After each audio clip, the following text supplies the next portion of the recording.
What up, everybody? You're now tuned into the true definition of a sports fanatic. I'm your host, Brandon Lampley, back today with another live stream. I had to get this one in because the story about Urban Meyer came down, and I read it and said, man, I can't pass this up. I got to break this down. So you see the titles. So I got to talk about Urban Meyer and this. I'm trying to stop saying said it already. Stupidness. The tension boiling over between the coaching staff, the players, and it's getting ugly in Jacksonville. So we're gonna break that down. Enes Kanter Freedom said that black players have told him to call out Michael Jordan and LeBron James. I got some thoughts about that, and of course, I'll say it again. Of course, Demaryius Thomas. I found out that when that news dropped, I think that was Thursday night, and I could not believe it. So we're going to start off the show talking about Mr. Demaryius Thomas first, but I'm going to share it to a few groups real quick. So let me see. Okay. Real deal. Let's talk on the tree. Jags. Yep, there we go. I mean, I could not believe the news about Demaryius Thomas, a man who was 33 years old. He was found in his home. I think that was either Wednesday or Thursday night. It's believed to be that he suffered from a seizure, and they found him in his home unresponsive. And only 33 years old, and from the outpour of just the outpour of stories and things people have said about Demaryius Thomas. I didn't know much about him other than him playing, because he never really did interviews like that. Never heard him talk much. He was, of course, seemed like a quiet guy, very cool, very playful. Even if go back and look at some of his, and I know the NFL is going to post some of his mic'd up moments. Funny dude. Everybody seemed to just gravitate towards Demaryius, and had a rough upbringing. I know his mother, who I think she was locked up for a long time. Heard his grandmother and his mother, and she just got out a few years ago and was finally able to see him play. And just to see the joy on his face for his mother to be able to see him to play football, man, it's second to none. But Demaryius was a athletic freak. I think people don't realize how big and fast Demaryius was. Demaryius was 6'3", like almost 220 something pounds, probably 230 at times, or how big he was. And he ran a 4.3. Absolutely ridiculous. Peyton Manning, he retired 6 months ago. The man was getting ready to go live life. He's made millions of dollars. He doesn't have to go get beat on by other dudes to try to make money in the NFL. He was going to be able to live his life. He probably could have got into anything else and would have been successful at it because of the work ethic that he had. He worked very hard to be the best, and he was one of the best. His stretch with Peyton, he had a 4-year stretch where he was, man, you can compare that stretch of 4 years Demaryius Thomas had with Peyton Manning to just about any receiver. Josh Stewart, what's going on? Yeah, man, rest in peace to Demaryius Thomas. And it's scary. Black man, 33 years old. I'm a black man. I'm 33 years old. And Demaryius he's put in the work.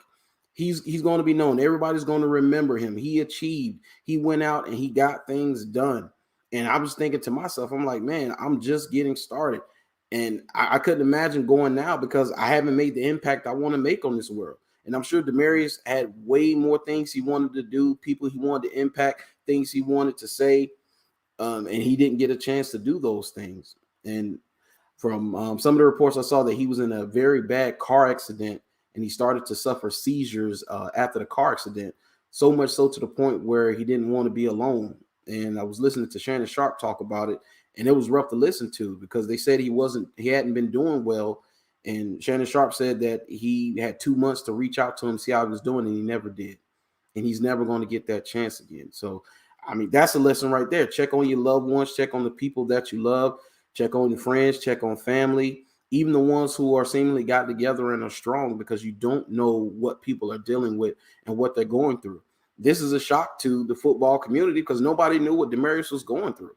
Only those really close to him knew what he was going through. And it's just, and it seems like every other week it's something like this. I mean, we're in the information age and news is being passed very fast, but there's a reason why you shouldn't know everything, because at a certain point you just get desensitized. I mean, life and death, where there's death, there always be death. Death is always going to be there. But man, to watch somebody pass that was so young, it's troubling. It's really, really troubling. But and rest in peace to Demaryius Thomas.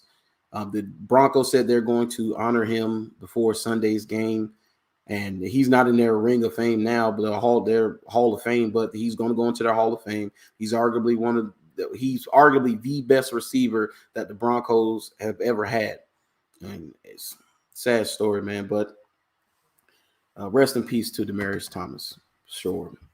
But we're going to get into the rest of this, and I know you saw the thumbnail. You saw the title, but we got to get into Urban Meyer. And I'm telling you, folks, my Jaguar faithful, this is ugly. This is getting really, really ugly right now, but we got to talk about it. So Tom Pelissero dropped a bomb today, which he didn't say a whole lot that the whispers have been going on about it. Now this is just confirmed what people have been talking about. So it says tension boiling over between Coach Urban Meyer, Jaguars player, and staff amid the 2-10 start. So it says months of tension surrounding Jaguars coach Urban Meyer has boiled over with multiple run-ins with players and other coaches in recent weeks. Sources say renewing questions in league circles about whether Meyer's stay in Jacksonville could end after just one tumultuous season.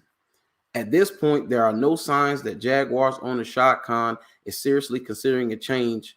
He should be.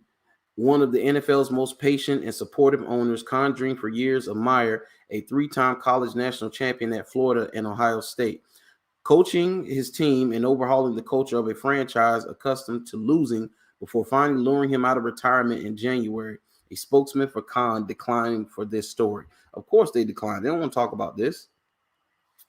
But sources say Meyer repeated public comments shifting blame to players and coaches amid the team's 2-10 season have exacerbated frustration in the building with his hard-charging and sometimes condescending approach, a style that many observers believe wouldn't work in the NFL before the Jaguars even hired him. And yeah, I heard those things too. I've heard those same people who doubted him. The media was very critical. And, some of it was just hating because they don't like him and like, how he is. But, his nickname was Urban Liar because there's some inconsistencies in the things he said. And the blame shifting has been ridiculous because he said that the running back coach is the one who takes care of the snaps. So he's the one who sends players in. He's the one who sends players onto the field. It's his call whether a player plays or not. And now they're saying that he ordered Parmalee to sit James Robinson. So which is the truth? This is part of that Urban Liar that people were talking about. This is the part of it.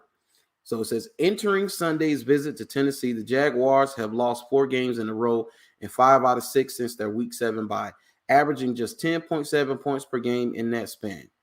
Now, this right here is the part that's most surprising to me because offensively, I didn't think we'd be struggling this bad. I didn't think we'd be a juggernaut, but I would think that they would be able to put some points on the board just from Urban Meyer and his creativity as a coach.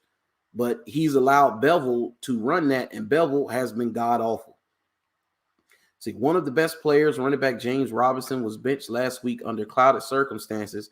Franchise quarterback Trevor Lawrence, who has shown flashes of why Jacksonville selected him number 1 overall in April's draft, is completing just 58% of his passes for 2,500 yards with 9 touchdowns and 10 interceptions.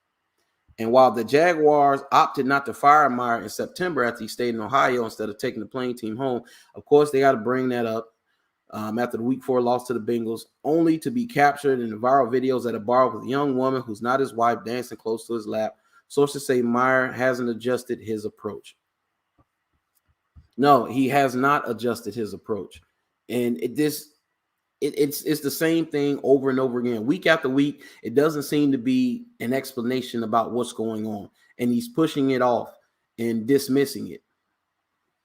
Let's say in the past 2 weeks alone, sources say, and this part right here is damning right here. Receiver Marvin Jones, one of the locker room's most respected and mild-mannered veterans, became so angry with Meyer's public and private criticism of the receiver group that he left the facility until one other staff members convinced him to come back and had a heated argument with Meyer during practice.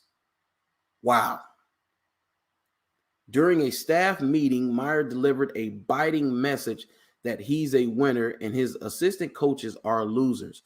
According to several people informed of the contents of the meeting, challenging each coach individually to explain when they've ever won and forcing them to defend their resumes. I got to go big for this. Is he serious? I really hope that this didn't happen, because he called these guys losers and asked them to explain their resumes. He hired them. He know what you didn't look at their resumes before you hired them.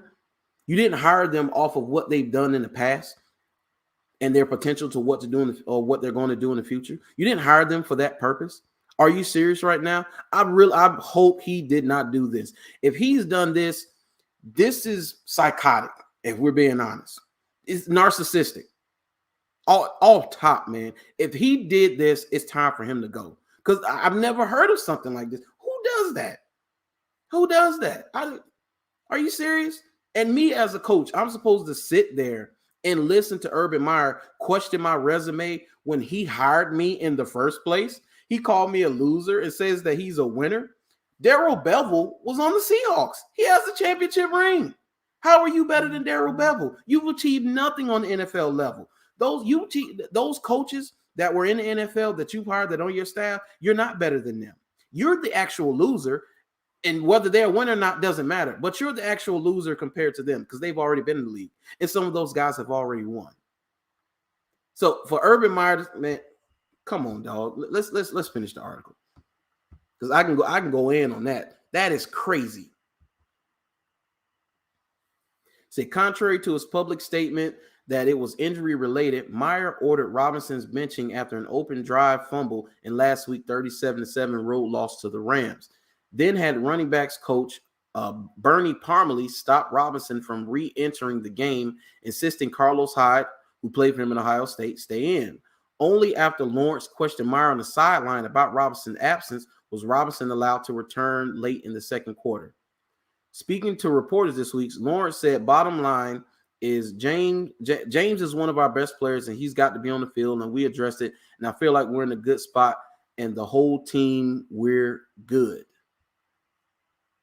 Yo, and he lied. He straight up lied about the James Robinson situation because he told us, he told the fans, he told the media, and he can't lie to the players. He told the fans and he told the media that was Parmalee's call, but it was his call. And then you have a running back who's the best pound for pound, best player on your team, who's dealing with a heel injury, and you put him back in the game when you're losing by 30. And you did it only after Trevor Lawrence questioned you. Trevor Lawrence is the adult in the room. Not at no point in this season did I think I would be saying that. But it's clear. Trevor Lawrence is the adult here. And Urban Meyer is the adolescent. Like it doesn't make any sense for a head coach to be this incompetent. But let's continue.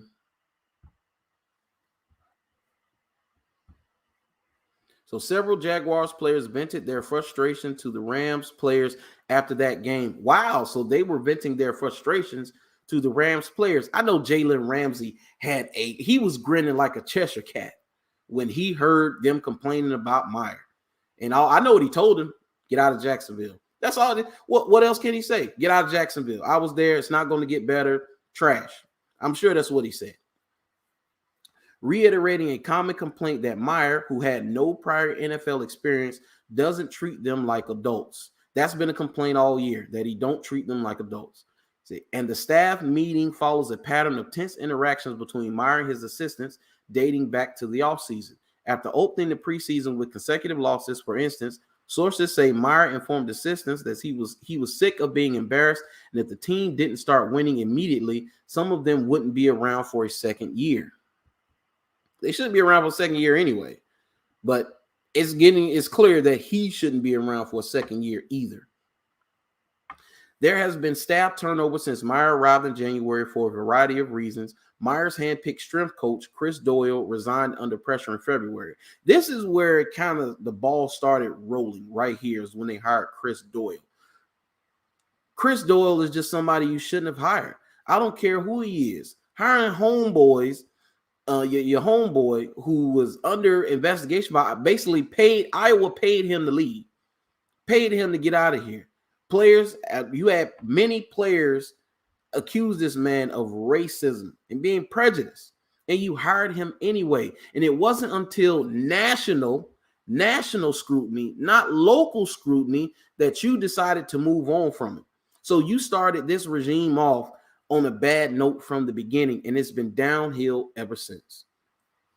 See, after renewed focus on the allegations of racial remarks that had led to Doyle's separation agreement at the University of Iowa in 2020, special teams coordinator Brian Schneider took a leave of absence in May for personal reasons and did not return.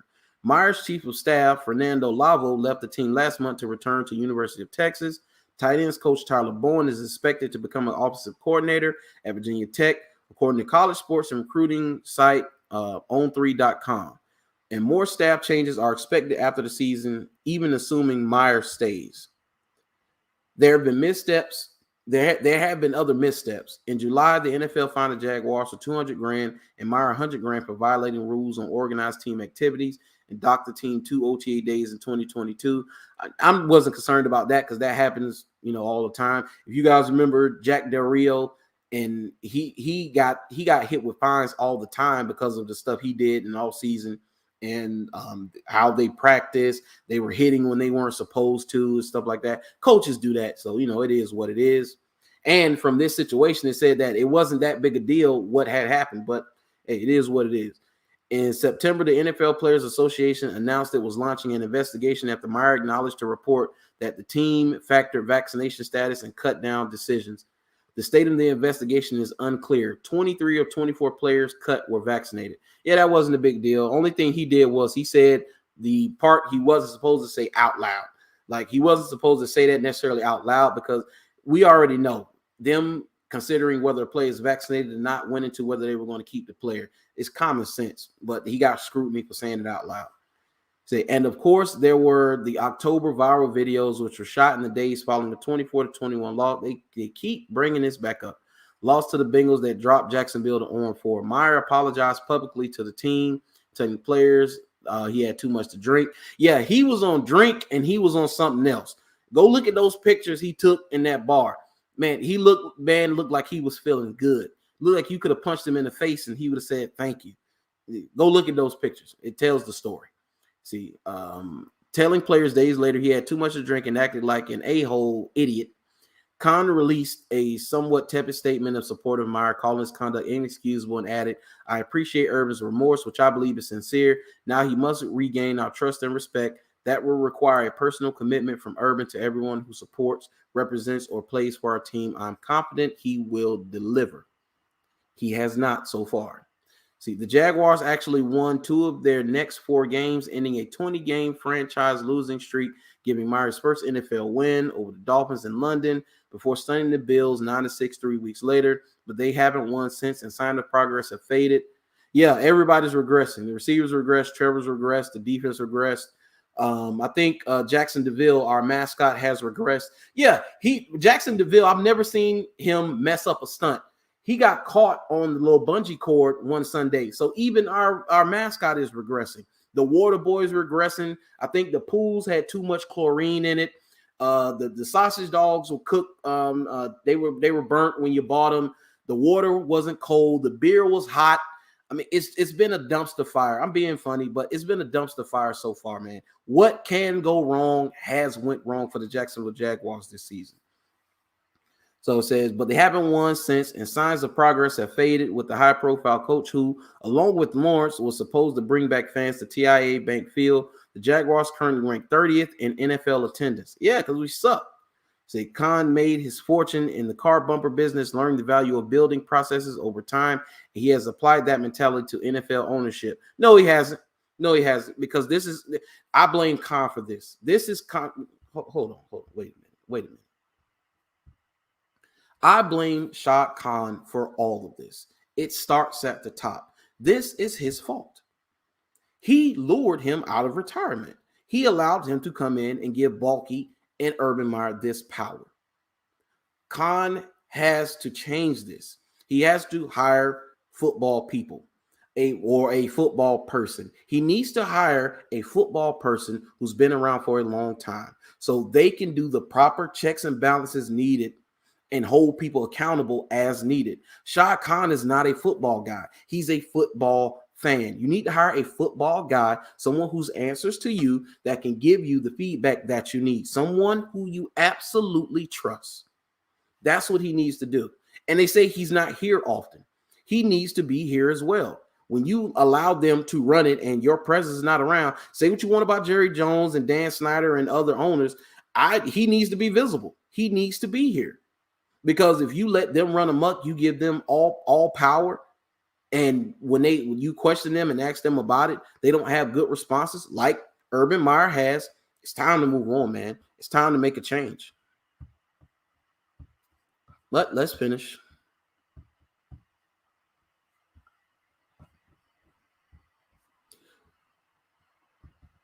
So he stuck with Coach Gus Bradley until a fourth season, despite Bradley's 14-48 record with the young rebuilding team.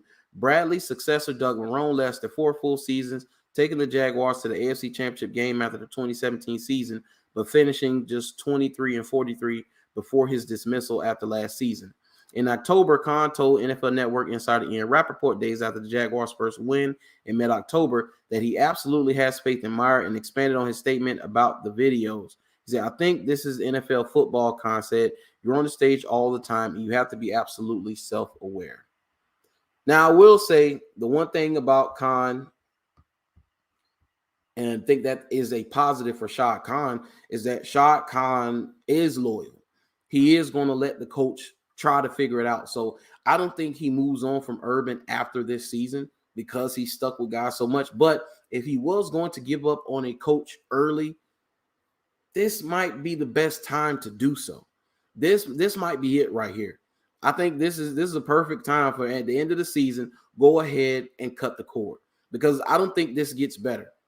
Only way this may possibly get better is Urban has the number one, treat guys like they're adults. These are grown men. These aren't children. You can't do the college antics. You can't. It's not going over well with them. They have an issue with it. They have a problem with it. Marvin Jones damn near probably cursed out the staff, and I'm sure he cursed out Urban Meyer when he had that meeting. I'm sure, because he's sick of it. He's sick of it, like a lot of those players are. They're sick of it. James Robinson is a quiet guy. Dude, my first time really hearing him speak was when he went on Jaguar show. He talked about him getting benched. The fact that James Robinson is speaking out on what has happened to him and what he's endured, because it's obvious that either Urban, Parmalee, somebody got something against the kid. Whatever it is, it's personal. It's not professional.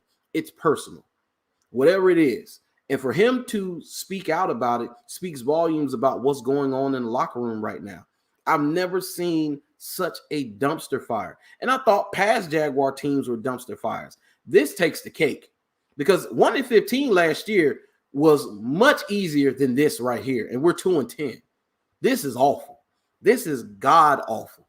And I don't know if you can come back from this if you're Urban Meyer, man. I just don't. But Shad Khan may keep him. And I think he's going to regret it if he do keep him, because, Byron Leftwich looks really good to me. Eric Bieniemy looks good as well. So there's plenty of candidates to replace Urban Meyer. And if you cut him now, you're going to have to pay him. Yeah, it's a 7-year deal, like $42 million, something like that. So you're going to have to pay him. It is what it is. But if you want to get ahead of this, because this sets your franchise back for sure. It does. It sets it back. They say if you draft the wrong quarterback, it sets your franchise back like 4 years. You got the right quarterback. Now, head coach, you got the wrong head coach. You can go get the right head coach, and this won't set you back too much. Now, it's going to set your pockets back because you're going to have to pay him. But you go get Byron Leftwich or Eric Bieniemy, you could turn this around next year with another draft in the free agency class. But if he doesn't pull the plug and allow Urban Meyer and Trip Baalke, who made questionable personnel decisions as well, to continue to do this, I don't know how they're going to turn this around relatively quickly. Like next year, like this team has been what it is, but another free agency class, another draft class going into next year, it should be a much better team next year. Like you should be close to a 500 team next year with the draft and the free agency class and the development of Trevor Lawrence. If we're not that next year, he definitely should go if he stays. Cha, what's going on, man? He said, black head coach in Jacksonville. Me and you both will never in a lifetime see that. Keep dreaming, Brandon. Oh, come on, Cha. Think better of the city. Think better of this good old boy town. I mean, I know where you're coming from, Cha. I understand it. I get it. Hey, we had black quarterbacks, so I guess that's a step in the right direction, I guess.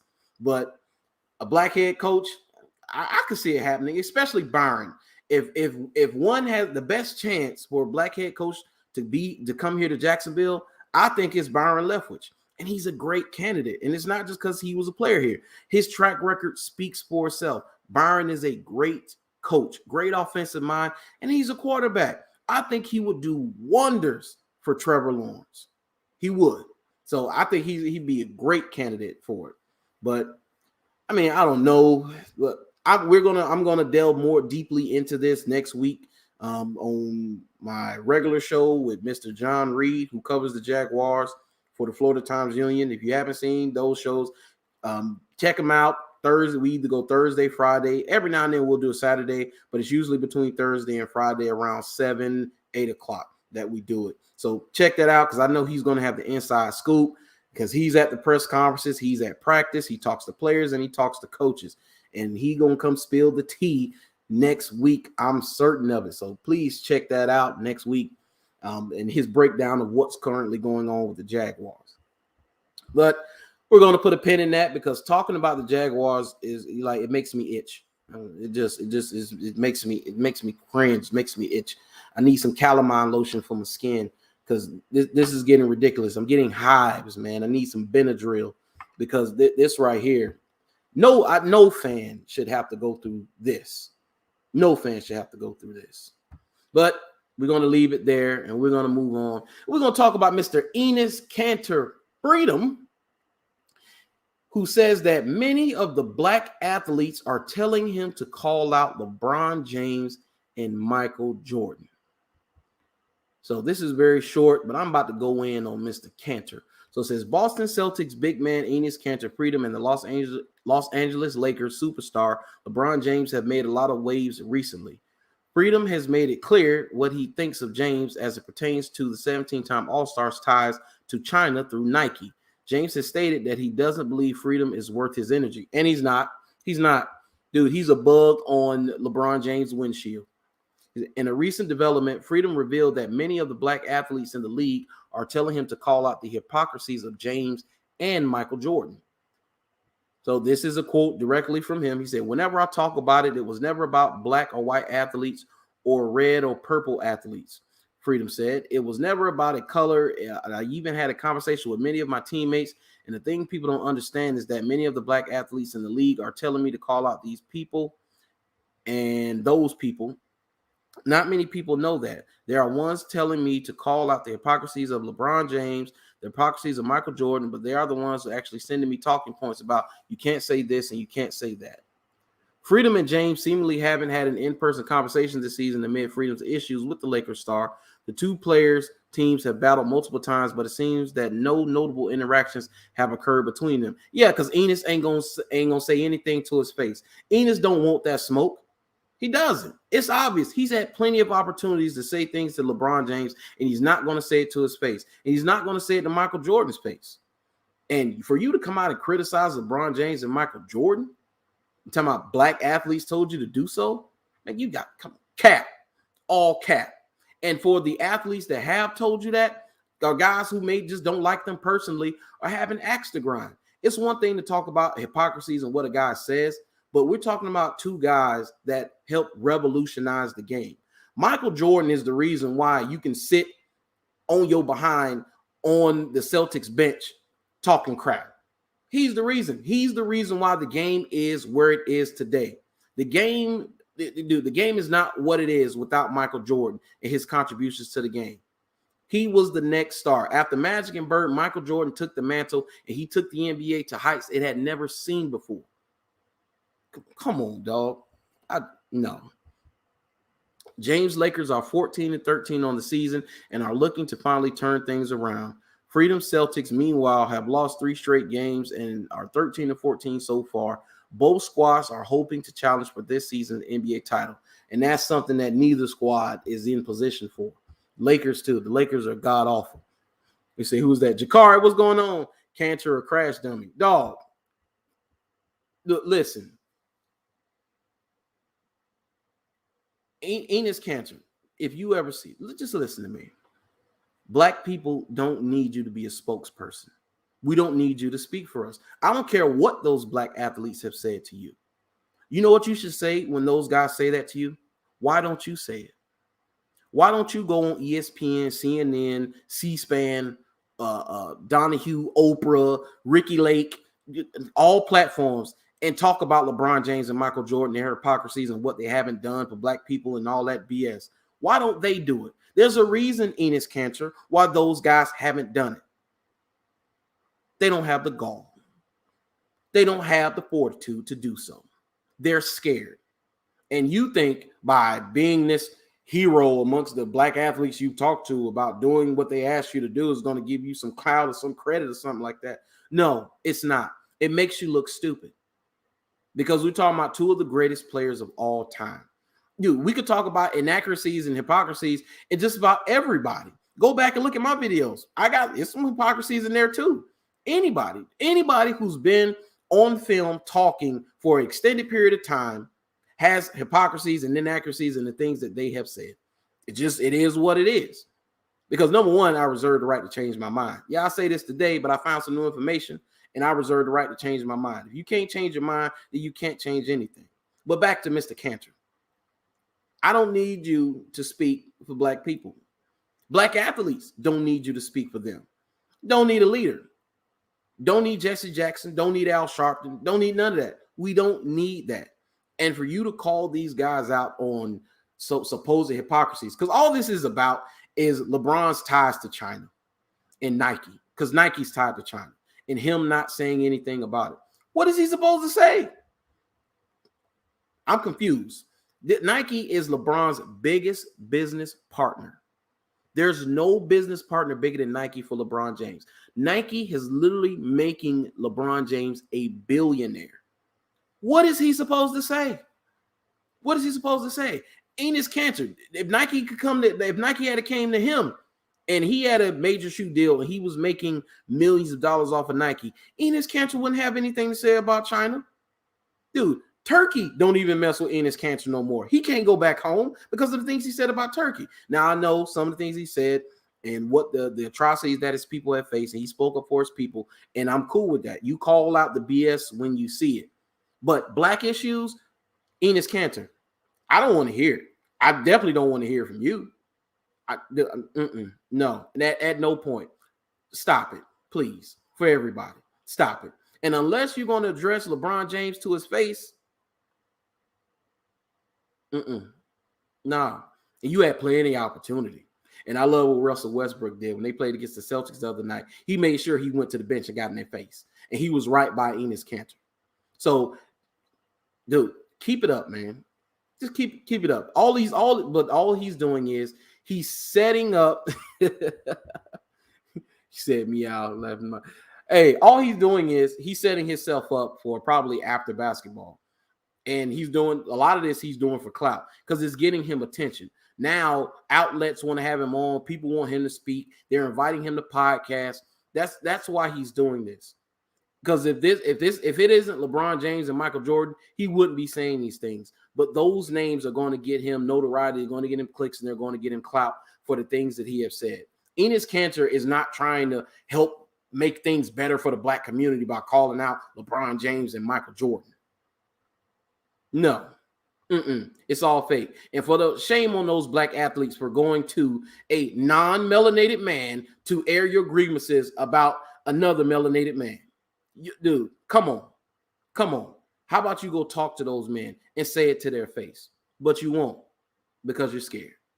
But anyway, that's the video for today. I appreciate y'all for tuning in. Make sure you like, share, and subscribe. Follow me on all my social medias. I had to get this one out, man. I saw that article about Urban Meyer, the Enes Kanter talking about calling out LeBron James because black athletes told him to. And of course, rest in peace to Demaryius Thomas. That right there is this death for me anyway. Death is something that has taken over my brain as the more older I've gotten. I think about death very often because I realize how flimsy life truly is and how at any moment it can end. And it doesn't have to be anything gruesome or just terrible. It could be simply I don't wake up. It could be that simple, man. So, man, rest in peace to Demaryius Thomas. And I hope the Jaguars can get it right. Shad Khan needs to get this right, man, because Jaguars have been too bad for too long, man. I hope they get it right at some point. And Enes Kanter, shut up. Just be quiet, man. I don't want to hear it anymore. But until next time, I appreciate you guys for tuning in. I'll talk to y'all later, man. Peace out.